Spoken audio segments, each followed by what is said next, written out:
parce que alors, j'avais une de mes copines d'école d'infirmière qui était venue, qui s'était mariée ici, et qui avait un enfant, et qui me téléphonait régulièrement en disant « Il n'y a pas de là-bas, il n'y a qu'un médecin c'était docteur Giffard, qui avait, je crois, 80 ans à l'époque. Il n'y avait que des gros producteurs agricoles de fruits. Il n'y avait que ça. Hein. Donc c'était des familles, c'était presque des dynasties. Hein.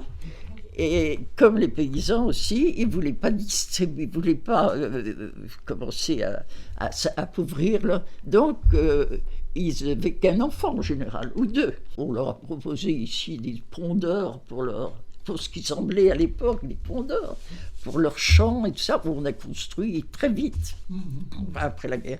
Parce que ça, c'est pas moi le raconter, mais il y a eu le bas d'Andrézy était bombardé. Hein, oui.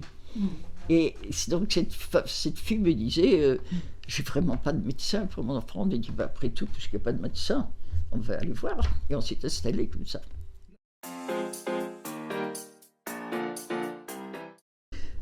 Mon mari les connaissait bien, il savait quelle heure il se levait, quelle heure, etc.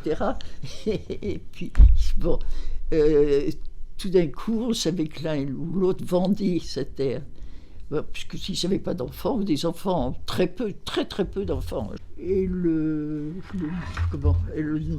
maire de l'époque, qui s'arrangeait pour encourager il y avait tout ce qu'il fallait pour le faire, faut dire. Et on leur a proposé des pondeurs, pour ce qui était à l'époque des pondeurs, pour acheter leurs champs de cerisier. Et comme ça, petit à petit, ils ont vendu, et petit à petit, sur les terres qu'ils ont vendus, on a construit. Enfin, c'était rien à côté de ce que ça valait. Ça a été vendu et revendu pendant 10 ans, et chaque fois, ça doublait. Enfin, c'était... Oui. Il y a l'abbé Nief qu'on a trouvé en arrivant. Il y avait l'abbé Nief. Alors l'abbé Nief était un curé, comment on appelle ça, un aumônier militaire de la guerre de 14. Ouais. Et il cultivait le culte des anciens de la guerre de 14 et de Sainte-Barbe. C'était la plus grande sainte qui soit. Et ça durait 48 heures, Sainte-Barbe. Hein. Et quand il venait, on l'invitait de temps en temps. Il disait, il fallait en général rappeler les bénédicité. Oui. Bon, alors il disait le bénédicité, et puis après, quand c'était fini, nous laissait nous relever, et il nous rappelait, vous avez oublié quelque chose. Alors maintenant, on va dire les grâces. Les grâces. Ah. Mon Dieu, merci pour ce bon repas, faites que le prochain ne tarde pas. Voilà, ça c'était le genre d'humour de l'abbé Nief, vous voyez. Et vraiment, il était partout.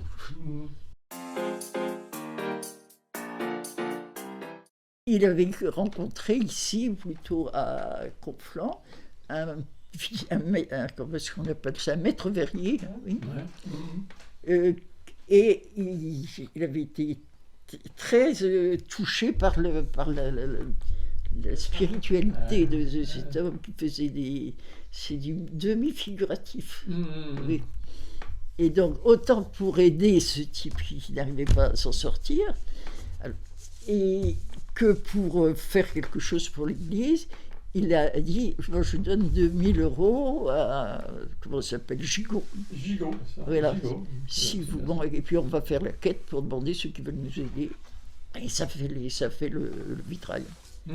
Alors je suis allé quêter partout en Nancy. Parce qu'on avait une espèce d'ensemble de petits bouts de verre de toutes les couleurs qui avaient été mis.